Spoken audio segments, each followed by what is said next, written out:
What up, everyone, and welcome back to the Real Estate Unlocked podcast. I'm your host, Joseph Marone, and today we're going to be covering a super exciting topic in real estate, a must-have tool in your property investment arsenal, a creative way to subsidize your existing mortgage. Today's topic is all about house hacking. House hacking is a real estate strategy that involves purchasing a property, then renting part of that property out to help subsidize your existing mortgage. House hacking can not only make it easier for you to own your own home, but it can also help you to build more capital to invest in more real estate or other businesses. Now, if you're intrigued by the idea of making your home work for you, this episode is going to cover all the groundwork of house hacking benefits, how to get started, and the various ways you can implement it today. Now, you know how we do it on the Real Estate Unlocked podcast. If we're going to do it, we got to do it right. We can't just bring on anyone to speak about house hacking. We got to bring on the queen of house hacking. Today, our special guest on the podcast is Miss Lisa Field Moore. In 2017, Lisa's multifamily investment journey began by house hacking her first home. Together with her husband, she now owns 19 doors across 8 different properties.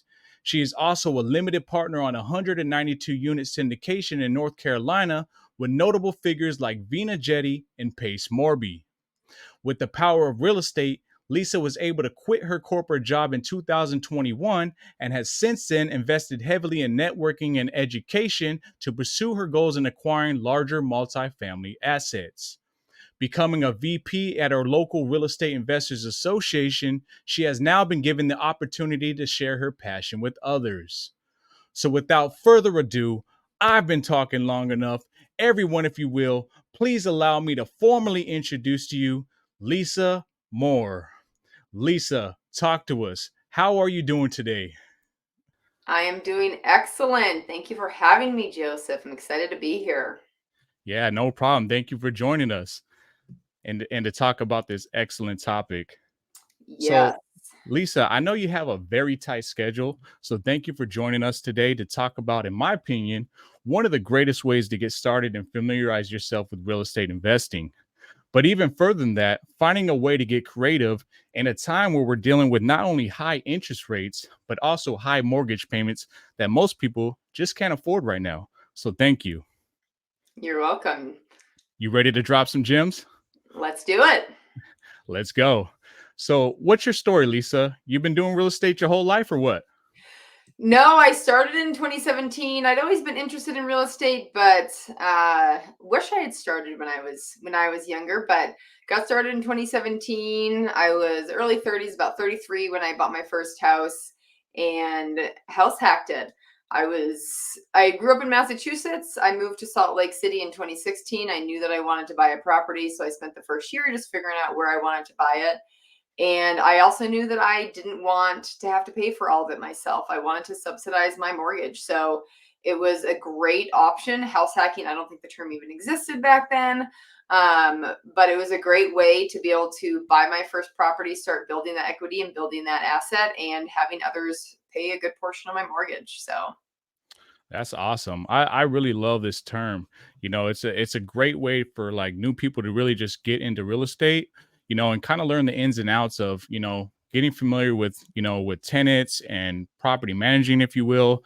I think it's just a great way for people to get started. People always ask all the time, like, how do I get started in real estate? And I always say house hacking is a great way to get started. yes, I know so many people in there, and there's no wrong way to get started. Right. But it always amazes me when people they want to get started and they always go like to wholesaling and flipping, and I'm like, man, like those are not like, to me, house, like you need a place to live. Right. Everyone needs a roof over their head, and if you're going to be paying money towards your living expenses, why not pay it towards something that you own? And if you can rent out a portion of it and get that subsidized, the house we live in now is, we still house hack. We rent our basement and they pay like 93-94% of all of our living expenses. So we're living in a house that has appreciated greatly since we bought it, and it costs us a few $100 a month. So it's an awesome way to get started. Absolutely. I couldn't agree with you more there. So let's put ourselves in the same shoes as someone that is completely new to real estate. Maybe they heard of this term before, but not quite sure exactly what it is. How would you define house hacking in the simplest terms? To me, it's just a way to generate income from the place you live. Awesome. You couldn't have simplified it any more than that. And it isn't just renting a bedroom. Like a lot of people, they may not want to rent Right. a bedroom or something like that. It's just generating income from your property. So it doesn't necessarily mean renting to other people. You could be using, there's a website called Peer Space. So if you have a Right. house with a cool backyard or inside or something like that, like, or a podcast studio in your house, you can put it on Peer Space and people will rent that. You have an extra shed or an extra garage, that's a storage unit. You could rent that. So it's not necessarily always having somebody living in your house. It's just any way to generate money from your residence. I've heard some crazy stories. Like people really get creative with this stuff. Like I've heard people like renting out their garage space. That's pretty smart, to contractors and whatnot. And then I've even heard people renting out their pool and having people pay for lessons to take their children to go swimming and stuff. It's like crazy what you could do with this stuff. Yep, yeah, you have a pool for, yeah, lessons like that or photo shoots. You put it out there, like, you never know who's going to be looking for what to do some photo shoots or swim lessons or whatever. So you have a cool space or something like that, put it out there. You never know what you might be able to get as far as income in some of these websites. Right. So, what are the first steps a beginner should take if they're interested in house hacking and want to start today? Well, to house hack, you do have to buy your own property. So the first step is going and figuring out what you can get approved for with a mortgage. So find a local lender or any lender and talk to them, find out what you can get approved on. And now I think it was this past fall, they passed a law where for multi-unit, so for 2, 3, or 4 unit properties, you can buy them with as little as 5% down. So that is a drop from 15, 20, 25%, depending on the property from what it was. So to be able to house hack with a 5% down payment right into a 2, 3, or 4 unit is huge. So you can go to a lender, find out what you're approved for, and talk to them about the fact that you're going to house hack. I have my license here in Utah, and I'm actually working with a buyer right now who's looking to buy a condo, and she's going to be house hacking that. So the lender is actually letting her use, she's got a signed lease from somebody, and they're actually letting her use that income to help qualify. So will every lender do that? No. But if you're willing to put the time in to go around and find a lender like, hey, I'm going to house hack, this is my plan, you will be able to find a lender that will more than likely let you use that potential income for your house hack. So that will help you get approved for even more of a house. So getting approved is definitely the first step. Know how much house you can afford, and then you can start looking. That's great advice. I know you talked a little bit about your background, but I'm interested to hear more about your first house hacking experience. You mind sharing your story? Yeah. So when I was looking for my first house, it was in 2017, and I knew, like I said, I knew I was going to house hack it, but I also couldn't afford, a 5, 6 bed, 4 bath house or anything like that. So for me, I was like, I knew what I could afford. I knew what I was comfortable with, payment wise and financially. And so I went out and found a house that fit that. It was a small house. It was a 2 bed, 1 bath, 777 square foot house. So I was Wow. sharing a bathroom with the people that were there for Airbnb. So was it ideal? No. Was it something that I'd want to go back to? No. But I Right. glad that I did it because it got me started. And you start to get a taste of that, like, I'm not really paying that much for my housing expenses Mhm. anymore. And to me, it's worth the sacrifice. So I knew that I was going to rent a bedroom. And I wanted to do it part time. I didn't want to do a full time roommate because I only had the one extra bedroom. And I knew like my family was going to be coming out. So when my mom came out, my brother, my friends, I wanted to be able to block off that bedroom so then they would be able to stay there. Or if I just didn't want guests, then I'd be able to block it off. So doing the Airbnb was perfect for me. My goal was to generate at least $300 a month, like bare minimum. And I far exceeded that every month. Like it was most of the time I was having to block off dates because I just like was having people there too often or I couldn't switch it. get it ready for the next guest. But I was just really looking for a property really where I wanted to live and that had the aspects that I was looking for in a house. And knowing that if it's a place that I want to live, granted, short of you being out in the complete sticks and not near anything, but within Salt Lake City, I knew that wherever I found a place, I was going to be able to house hack and that people were going to be willing to rent the bedroom. So yeah, just looking for a house that fit my budget and was something that I wanted in an area that I wanted to be, and knowing that I'd be renting out one of those bedrooms. So It's a short-term discomfort for a long-term gain, right? yep.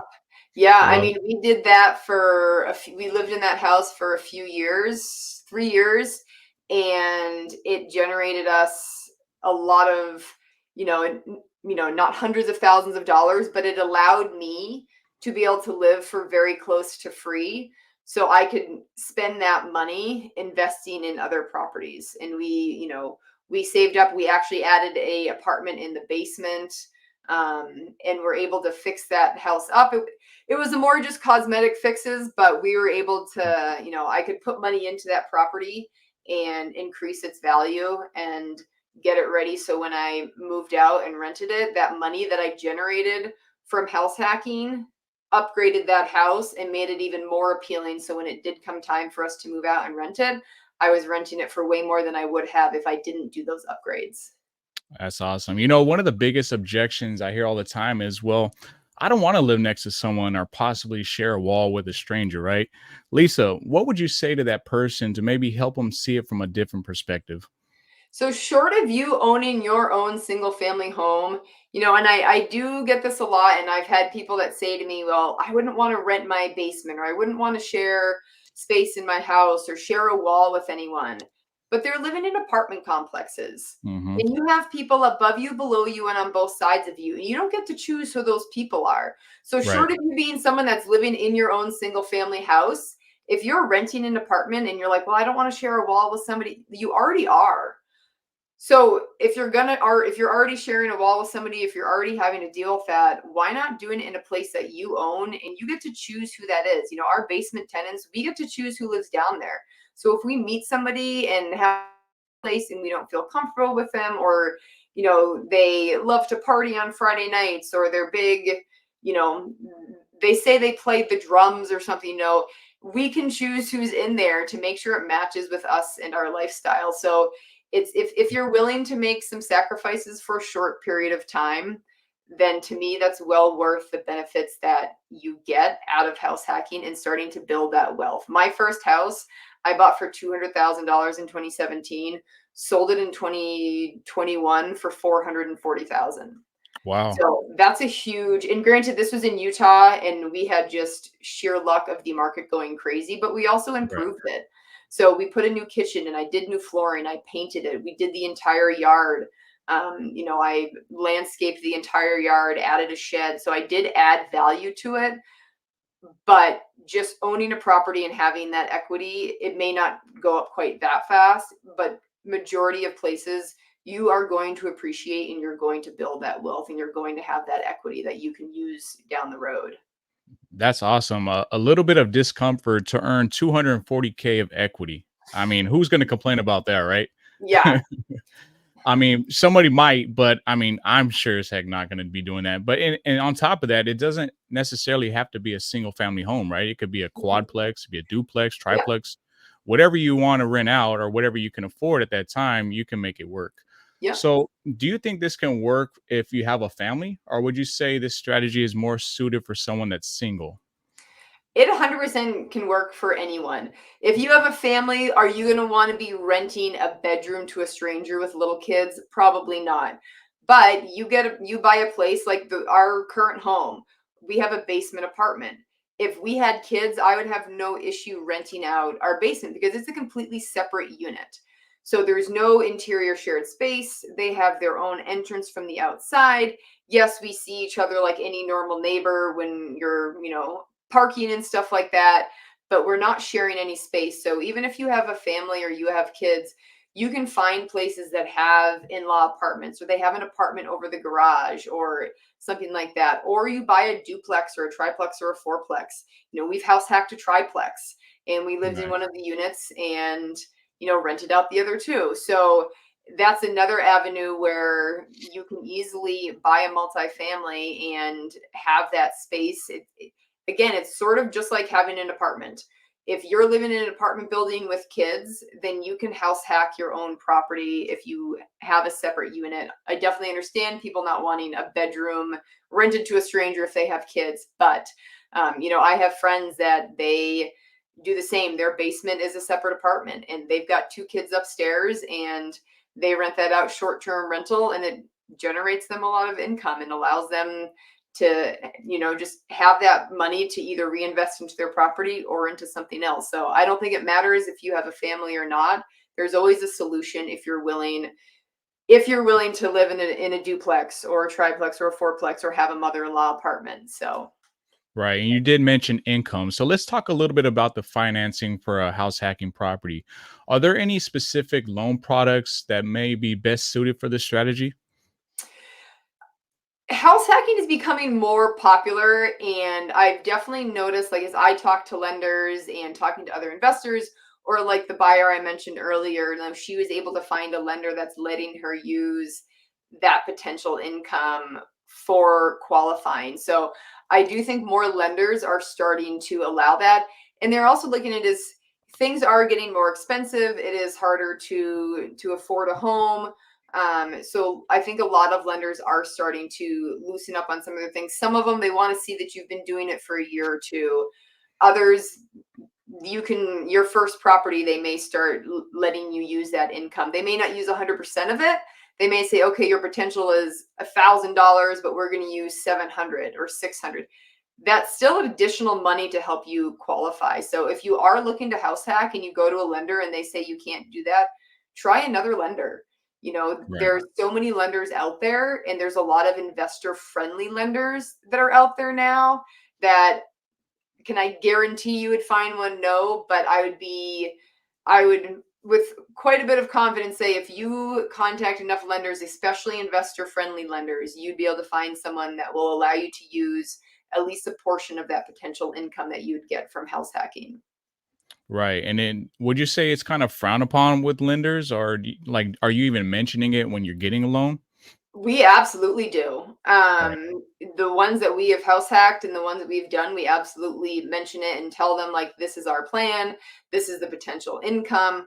And like I said, my buyer, she's not a real estate investor. She's buying a condo, and they're letting her use that income to help qualify because she, is telling them, like, this is what I plan to do. So yes, absolutely.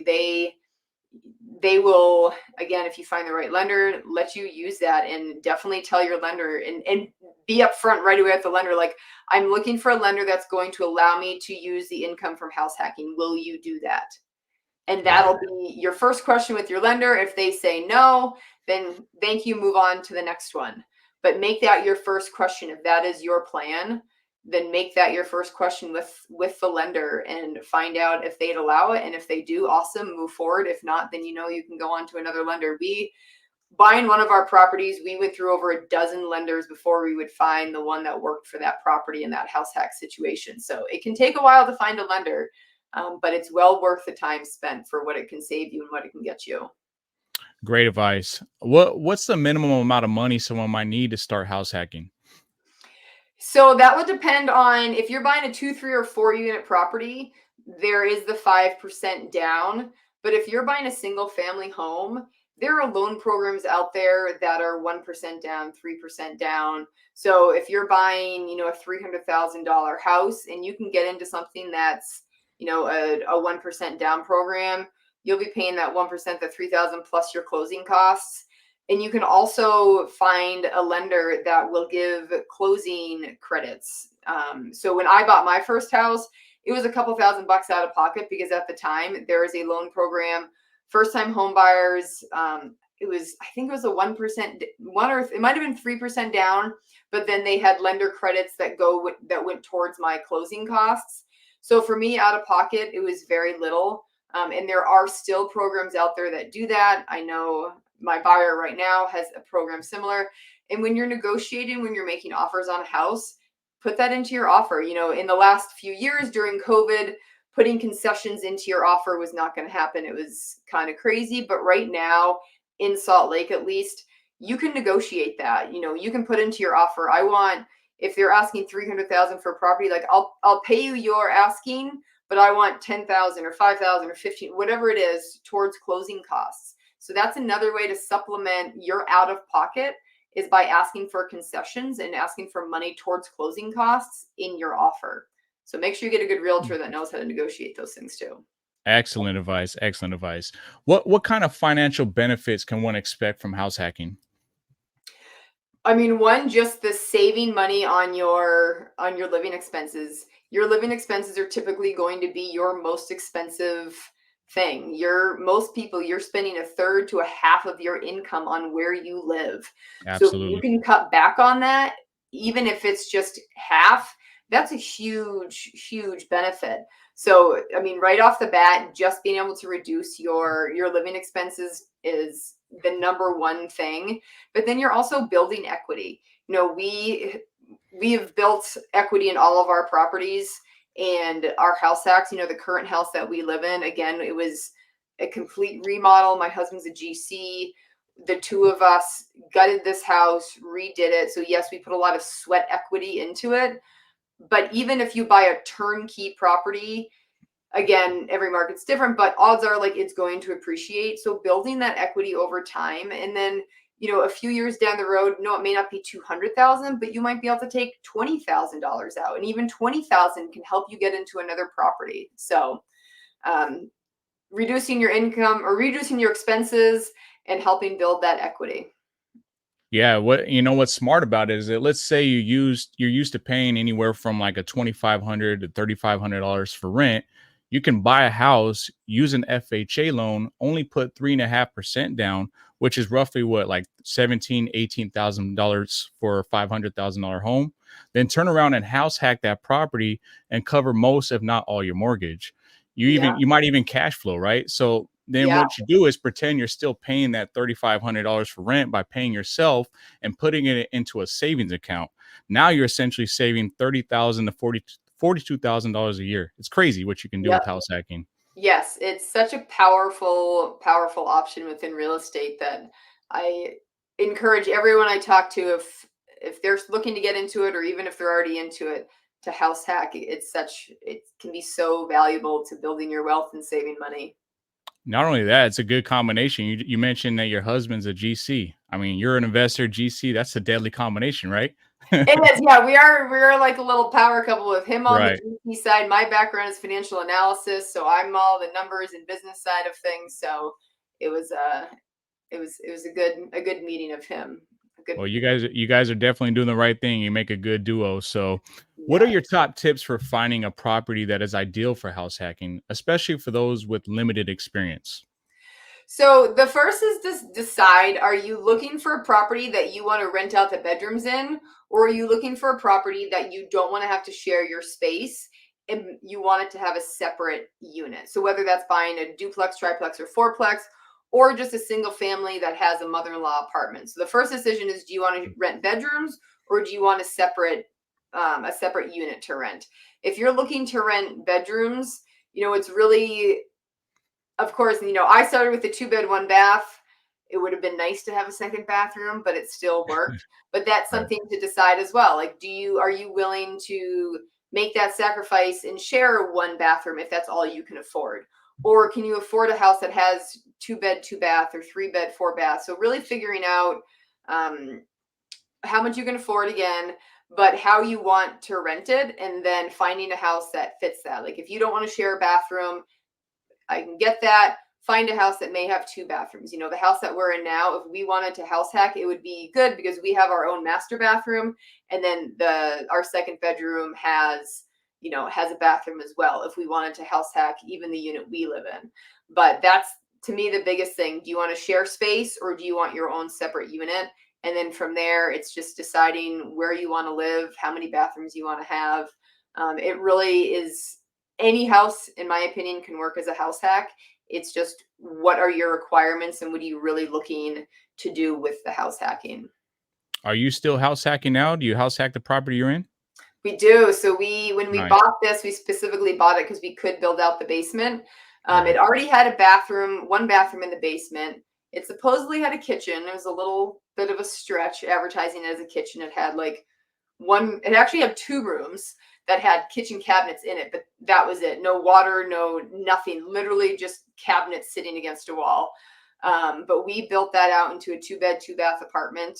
So we rent out our basement currently and still house hack. So That's it's hard to awesome. stop when you live for like a couple $100. We do want to buy a new house now that we're both working from home. We do need more space and we both need our offices. We're making it work with where we are because this is where we are, and it's our only option. But we would like to get another house that's bigger.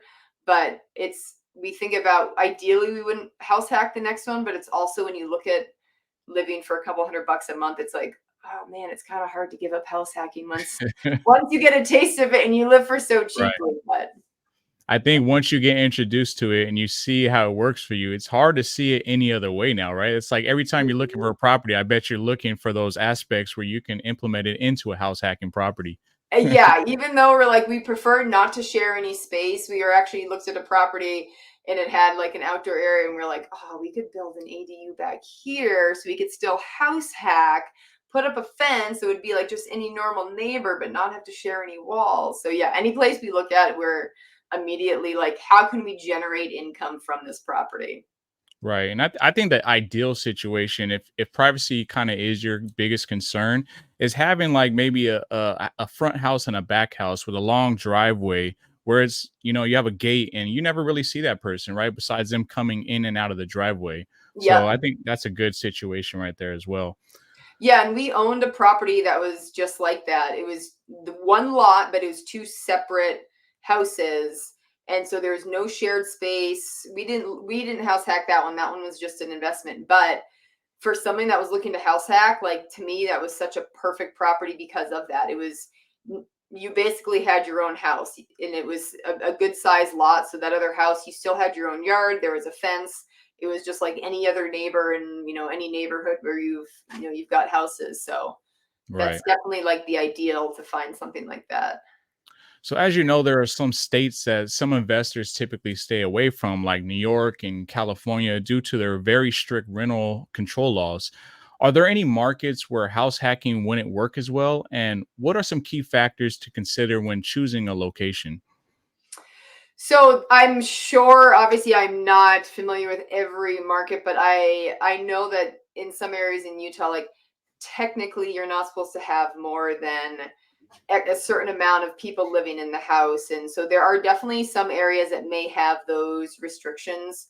Um, Depending on the law, we often are in the, go for it and ask for forgiveness if something happens. Like my husband, one of the first properties he bought, it was a duplex. It was two separate entrances. Like, it looked like it was built as a duplex. Even to this day, we're like, I don't know where this would have had an interior staircase without major structural changes, like separate meters, everything.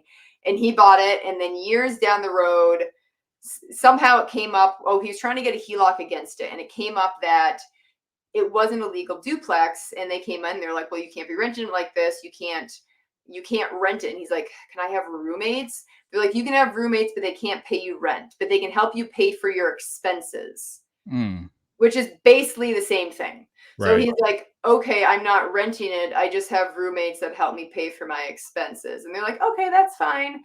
So in some situations, there can be a fairly easy workaround. But again, like, that's if you don't know the laws, you can research them and find out. Most of the time, though, house hacking, short of you having 5, 6, 7 people there, where it's just kind of chaos and your street's always filled with cars, the odds of a place not allowing it, normally you can always have a few people living there, from our experience in markets that we've been in, at least. And looking at a market, to me, if you're wanting to live there, then somebody else is. So Right. I don't think house hacking is something that you have to be really like strategic on market wise. It's not like, okay, if I want to invest in mobile home parks, well, you can't just invest anywhere. Like, you have to invest where there is either mobile home parks for you to buy, or there is the demand for that. So there are some things that are going to be a little more strategic. In my opinion, house hacking, most people are going to live in areas that other people want to live, again, short of you living in the middle of nowhere. But otherwise, the odds of you not being able to house hack where you're located, in my opinion, is pretty slim. So for me, it was, where do we want to live? What do we want out of the house? It's buying something that we want in an area that we want to be. And we've never had an issue renting out any of the house hacks. And there's been, I think, 6 properties that we've house hacked between the two of us, and never had an issue finding anyone, whether it was just a bedroom or whether it was another unit. We always found tenants.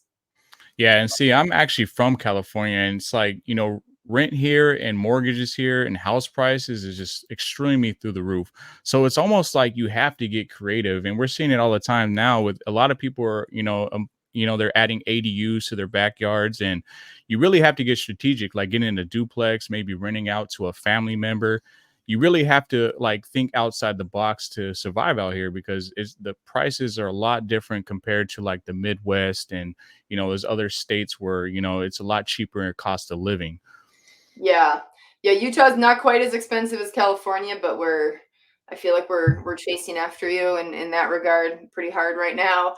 Um, but and I feel like it was always, they talk about it used to be so much easier. And in some regards, yes, there are aspects that it may have been easier to purchase a house 10, 15, 20, 30 years ago.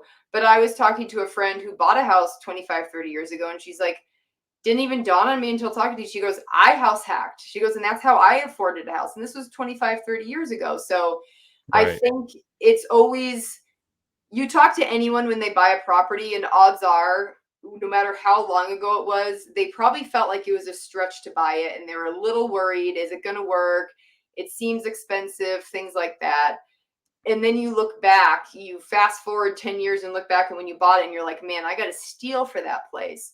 So if Right. you can buy something and find a way to be able to house hack it and make it affordable, I definitely think that is so valuable. And I think that it's always been difficult to find and afford a property.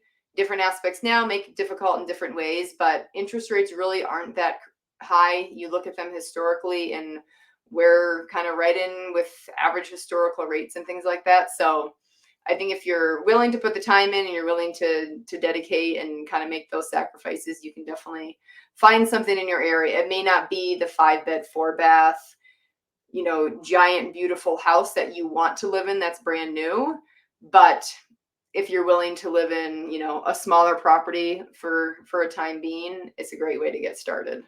What's funny about it is that somebody's gonna be listening into this episode, and they're gonna realize that they were probably already doing house hacking and not even realizing it, right? Yeah. It's like a real estate strategy that people do all the time without even knowing they're actually doing a real estate strategy. Yep. Exactly. They're like, oh, wait, I did that. Or I was, I rented a bedroom from someone or something like that. And yeah, for Right. And sure. then so, we did talk about, you don't only have to use a single family home, but let's say, you are a first time house hacker. What would you recommend renting out? Would you recommend renting out individual rooms to start out, or separate units in a multifamily property? I don't think one or the other is better or worse. I think it's just figuring out what works for you and what you can afford. If you're in an area, like if I could go back and start investing, whether it was when I first started back in 2017 or go back to when I was right out of college, I personally would have tried to get into a multifamily. I would have tried to buy a duplex, triplex, ideally a fourplex, just to be buying a larger asset and knowing that that was going to grow more, and then be able to move out of that every year or two and buy another one. But I wouldn't say that starting with a single family, I guess benefits of both. If you do a single family and you're renting bedrooms, you're going to be the one managing it. You're going to be the one dealing Mhm. with tenants. You're going to be the one that has to handle all of that. If you don't want to do that, if you have a separate unit or you buy a duplex, triplex, fourplex, you can hire a property manager. And if you're in a multifamily, you may not even talk to your neighbors, but if you do, you don't have to tell them that you own that property. Right. You're just another renter. If you don't want them to know that you're the owner, so if they have an issue, they start coming to you. You just, yeah, this is the property management company, and yeah, that's who handles everything. You don't have to tell them that you live there. So if you really don't want to deal with tenants and have that, looking for a multifamily might be your best bet, and then just have that other units property managed, and you never have to tell anyone that you're the owner, and they'll never know, and you can just live there like it's any other apartment that you're just a tenant in and not have to deal with anything. Right. I wish I would have known about this when I was younger and started earlier. When Me you too. like you said earlier, it's like when you look at your biggest expense, without a doubt, it's that monthly mortgage payment, right? If you could save that and put it towards other investments, you're absolutely winning.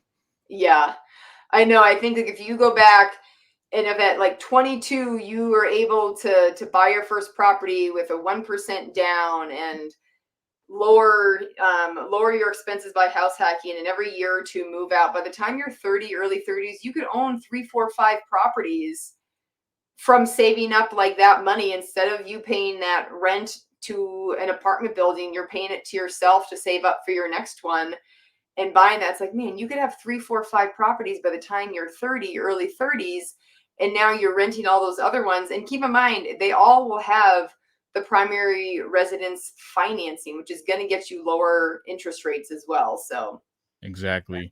You did mention earlier about, landlords and property managers.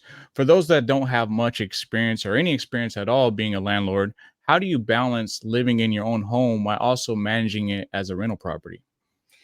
so that can definitely be a learning curve. I had no experience when I started, and it was just like, well, we'll figure it out along the way. And now there's so many resources. So you can read about it. You can listen to podcasts, Bigger Pockets, and things like that to find out how to be a landlord or go to local meetups. But it is definitely something that when you are looking at something to keep in mind, like I said, if you have zero desire to do that, maybe buy a multifamily. But if you're willing to learn how to do that, I also think it's really good because now that we are more heavily into investing and we have property managers, having that experience of knowing how to manage my properties, how to deal with tenants, how the leases work, how that all of that little intricate details that you really don't learn unless if you do it. So now that we have a property manager, I know what to look for. I know the signs if something doesn't seem right or there's issues or whatever.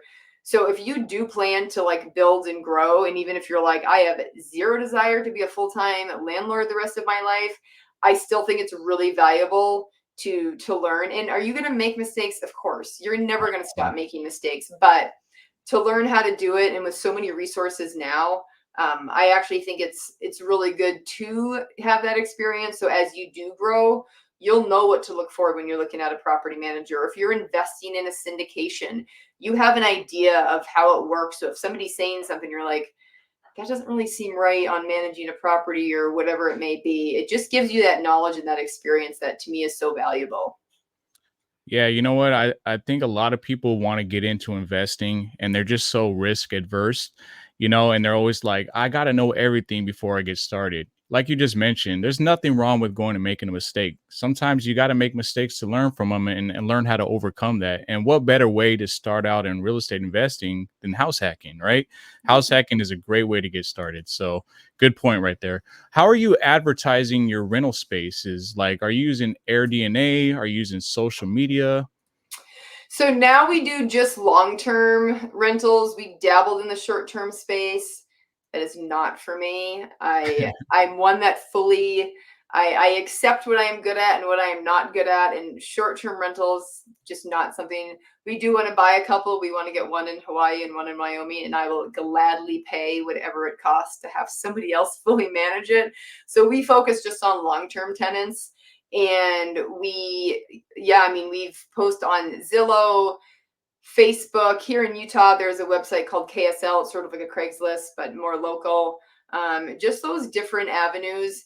And for us, we've also been really lucky that we've really prided ourselves when we were managing on being really good landlords and having space that people want to live in, that they enjoy living in. It's a good experience. It's safe. It's a nice place. And we've also been fortunate that there's a lot of times where we're having, a unit open and somebody else in that building is like, hey, I have a friend that's looking for a place and I know that so-and-so is moving out. And can you hold off and see if this person's a good fit? Or tenants that used to live with us that moved into other places then call us and are, hey, I'm looking for a place again. Do you guys have anything available? So there's been quite a few times where we've never even had to advertise because we either had somebody referring Mm. friends to us or we had prior tenants calling us back looking for a unit. But if you don't have that and you're getting started, the Zillows, the Facebooks, Craigslist, places like that. And you can use Zillow. So if you use Zillow, you can, post your property on there and Zillow can do background and credit checks for you. Mm. So somebody applies, you can tell them, go on to the Zillow and do the credit background check. They pay for it. Nothing comes out of your pocket. Then you just get an email and it's in your Zillow profile area that'll show, okay, so-and-so has submitted their credit and background check. So you can make sure that who you're renting to, they have good credit, or you at least know if they don't have good credit and you can do additional research.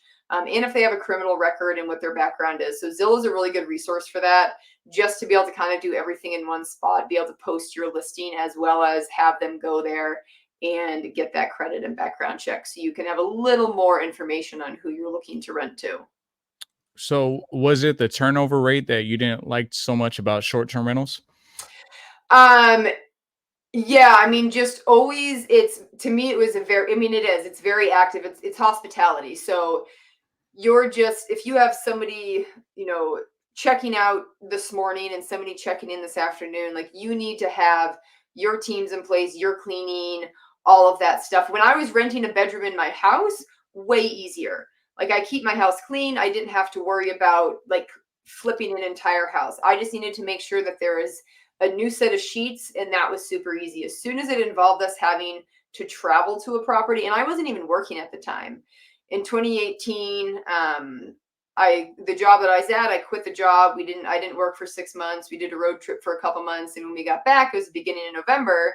I didn't want to start looking for a job because it was holiday season. I said, I'm not gonna start working now. So I'm like, I'll push this off and wait until the new year.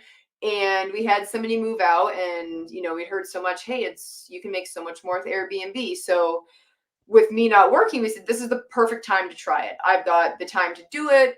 We have a property that somebody's just moving out of. Like, let's give it a whirl.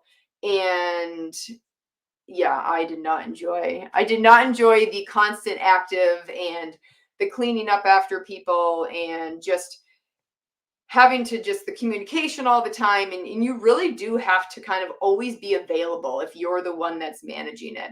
And with the way we are in our lifestyle and our traveling, we're big outdoors people. So we're out in the woods and in the mountains with no service quite a lot. And that just Right. doesn't work if you're managing Airbnbs. Long-term rentals, it's not as big of a deal. If we put a place up and we're out of service for 2 days, we'll get it when we get back. But for short-term rental, I mean, you're needing to respond quickly and be available at all times. So I am definitely someone who will gladly pay the large fee to have somebody else manage any short-term rental I ever buy. You're like, "Let me get lost in the woods and don't bother me," right? Yes. Yeah, so, like, what are some of the risks associated with house hacking? How can we mitigate those risks? The tenants, like just making sure you screen your tenants really well. Like I said, there are a lot of resources out there now. You can use Zillow to get a background check and a credit check. And talking with other landlords and other investors. And you can even hire people. Like if you're really concerned with how you can, fill someone, how you can fill a vacancy. You can hire property managers just to fill a unit. If it's a bedroom, you might have a little bit of a hard time, but you can at least talk to property management companies. Will everyone talk to you? Maybe not. But if you call around and ask, or just start going to investor meetups find real estate meetups in your area and just start talking to people and like, hey, what do you do to screen your tenants? That is definitely the biggest thing, is making sure you screen your tenants well. And if you're going to share space, so if you're going to rent just a bedroom, and you need to make sure you set your boundaries at the beginning, whether that's short-term rentals or long-term, making sure that you know to the extent of having signs up of don't leave dishes in the sink, clean your stuff, put it in the dishwasher, whatever it may be. And even assigning, if you want to get really not have to worry about whose food is this and whose cabinet is this, in your fridge, mark your shelves. This is room 1, this is room 2, this is room 3. Do the same with your cabinets. So if somebody comes, and whether they're staying there for a few days, a few weeks, or they're a long-term tenant, like, anything on this shelf belongs to room 1. Nobody, like, this is your space, so you know that anything you put there is yours. Same with the cabinets and stuff like that. It sounds like it might be overkill, but knowing that this is somebody's space and whatever is in here belongs to them, it really does help alleviate a lot of potential issues. And it makes people, like, they know that, okay, I'm not going to come home and the fridge is going to be packed full and I just bought $50 worth of groceries and now there's no room in the fridge for me to put any of my stuff because the fridge is full. Like, you always know how much space you have in your drawer, in your cabinet, so you can plan ahead and make sure you're staying I, within your space. I don't know where you're shopping, Lisa, but $50 of groceries doesn't get you much these days. No, it doesn't. It doesn't. That would be like maybe a few days worth of groceries. No, but it's a good point though, and hopefully, that's a great advice, and hopefully people respect your space. If you're doing those shelves things, make sure they're really respecting your space, right? So, can you discuss any legal considerations or maybe even challenges that might arise with tenants?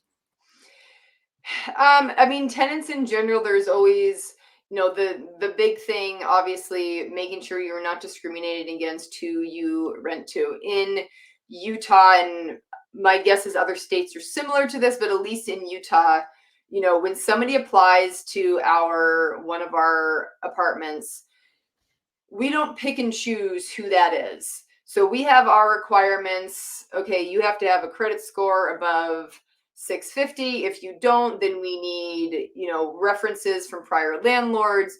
You need 2.5x your income. So, like, we have set requirements on what people have to hit, and it's a first come first serve. So whoever applies, that order of applications, we just go through. Do you meet all the requirements? Yes.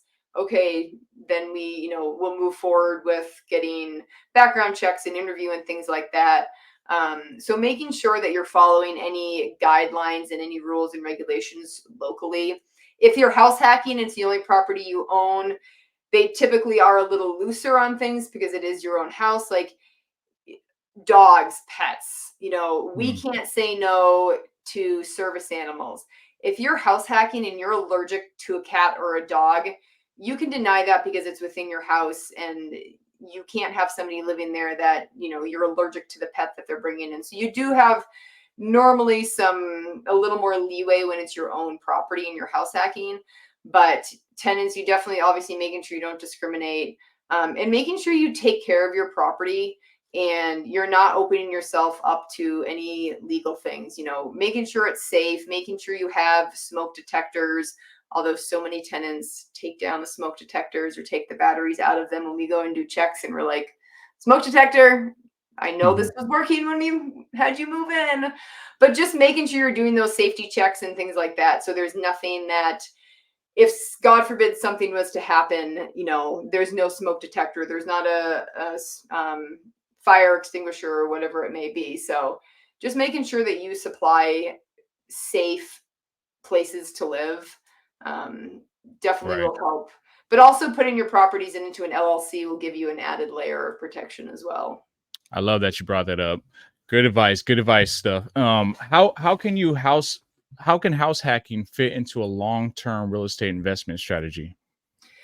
I mean, that's been our biggest, really helped us get to where we are. We house hacked with that first property that I bought. As I said, we made over 200,000. We sold that. We bought a triplex. we have been pulling equity out of the properties that we have to buy more assets. We have a fourplex that the money from another property, also partial private money lender, but a good portion of that in the rehab came from another property that we pulled equity out of. We've pulled HELOCs out against our properties. We've done cash out refinances against our properties. We've sold properties. So even if you're house hacking, even if it's only single families, when people say I only own a single family or I just own this, I'm always like, cut those words out. No only and no just, like you own that. Those will build equity. And even if it's, like I said, 20, 30,000, well, that 20, 30,000 could be a down payment. That could be a rehab on a property that you have or that you partner on with somebody. So just owning those properties and building that equity has helped us immensely buy more and invest in more and be able to do our rehabs, add units, add bedrooms, add bathrooms, add value to our properties. So it's helped us immensely, and it's definitely something that, I just look at the properties that we own now, and even if we stop house hacking in our next property, all the houses that we still own that we've house hacked, as we sell those, as we pull equity out, all of that is going to be because we are willing to house hack and trade those up into larger properties and just keep getting us larger assets that are going to generate more income for us. Right. I don't think you're gonna stop, Lisa. I think it's like once you do it, like we said earlier, you just can't see it any other way. You just want to keep doing it over Oh and yeah. over again. It becomes an addiction to a point for Right. sure. So, what is the best advice you would give to someone just starting out in house hacking? Um, don't be afraid to, like, if you're debating doing it, like, don't be afraid to do it. Like, just give it a try.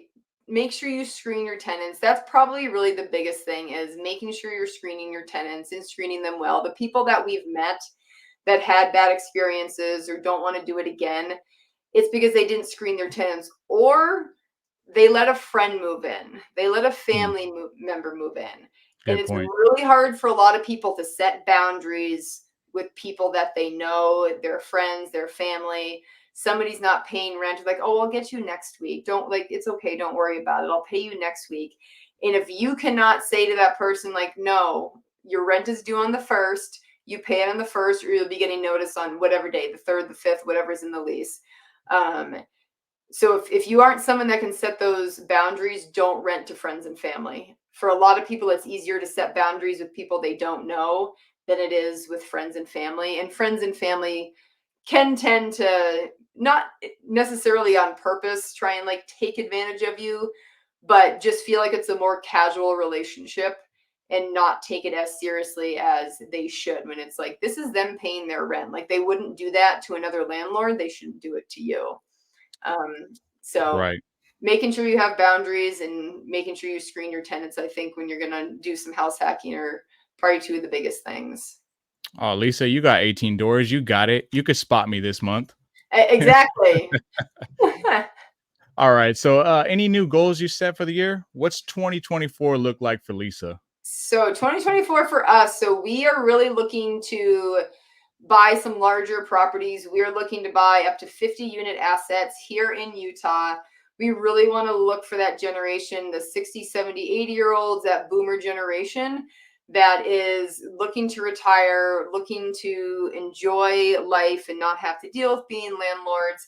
As many people listening may or may not know, that generation, the amount of wealth that that generation has through properties and businesses that they're going to be passing along, whether that's to family or selling, is huge. So we really want to find a way to tap into that generation and find those people that own properties. We'd love to buy 50 doors this year in Utah from that demographic. Be great to buy them with seller finance or creative finance, but it doesn't have to be. Some other goals, I've wanting to be on podcast. The goal is to be on 24 podcasts this year. I didn't intentionally do it as 24 podcasts in 2024. Didn't even dawn it. My husband was like, oh, 24 and 24. I was like, oh, I was just thinking 2 a month for the year. So being on podcasts and then doing more speaking. I'm the VP of the Utah RIA, so I've had the opportunity to start hosting some panels and speaking, and I've really, really enjoyed it.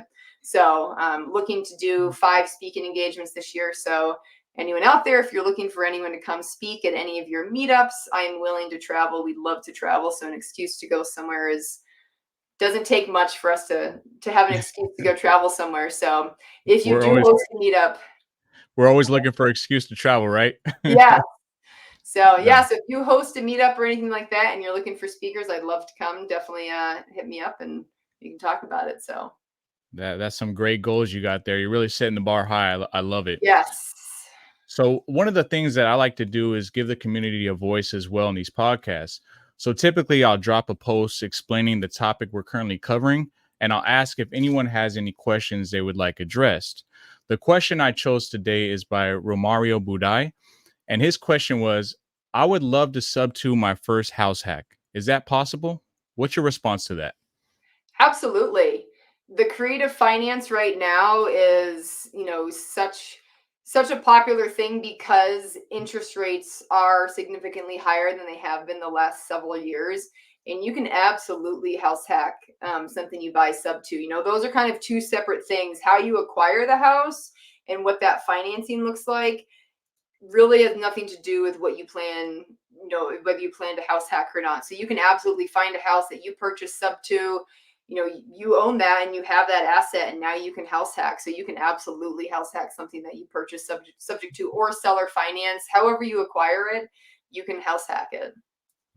Yeah, absolutely. I think it's an excellent strategy, right? Because then now you're basically you're purchasing the property. You if you do it right, you can basically get the property no money out of pocket, right? And now you're renting the property out and you're house hacking it, and it's essentially, it's covering your mortgage on there, and it's just a win-win situation. So I think it was a great question. I know some people may not be familiar with, but sub two is just a way of purchasing the property itself, and what you do with it after that is completely up to you. Yep. So I think we covered most of the basics and the groundwork on how to get started with your first house hacking property. Is there anything you can think of that we might have missed and didn't cover here today? Nothing that I can think of. I'm sure as soon as we're finished here, I'll be like, oh, I should have brought up this. But yeah, nothing I can think of at the moment. We did cover a lot of the main points and details with house hacking. So, oh, something I do get asked actually is who's responsible for yard work, cleaning, maintaining the house, things like that.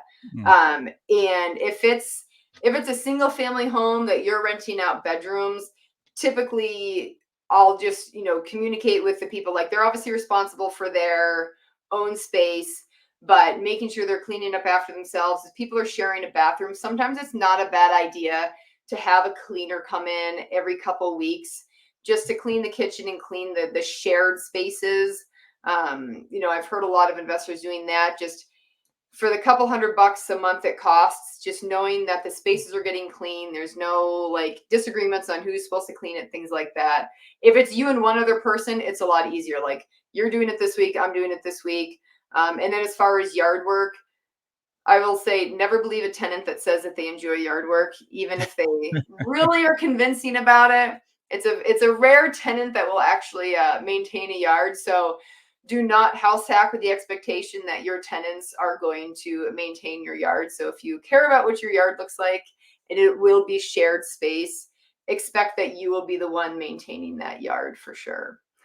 excellent advice. Lisa, where can people get a hold of you? Instagram is probably the best place. My Instagram is More Doors with Lisa. You'll see our logo in my profile picture, so you'll know that it's me. Shoot me a DM there. I'm always posting on Instagram and trying to share as much information and helpful things on there as possible. Facebook is another one, Lisa Field Moore. Again, you'll see our company logo on there, so you'll know it's me. But yeah, those two are the best places. So feel free to reach out, DM, comment on any of my posts, give me a follow. Love to chat with anyone that's out there that's got questions. Right. And we'll make sure we plug all those tags in on this video right here, so that way people can locate you easier. So, well, awesome. Well, Lisa, you've been a valuable asset here on the podcast today. I'm sure everyone listening in is going to find a ton of value from what you just shared with us. You're extremely knowledgeable in this space. You're absolutely crushing it. And I think I speak for everyone when I say that we're all excited to see what else you're able to accomplish in 2024. So thank you. Thank you. It's going to be a good year. So looking forward to Abs- it. Now, if you guys are finding value from this podcast, don't forget to show your boy some love. Literally, it only takes a few seconds to click subscribe. Don't forget to like this and drop a comment down below what you guys learned today about house hacking. I appreciate all the continued support. And guys, stay tuned because we're pumping these episodes out every 2 weeks. I got some big plans for the channel this year, and I don't want you guys to miss out. Best believe I'm going to keep bringing you guys that fire. Thank you, Lisa. Thank you, Joseph.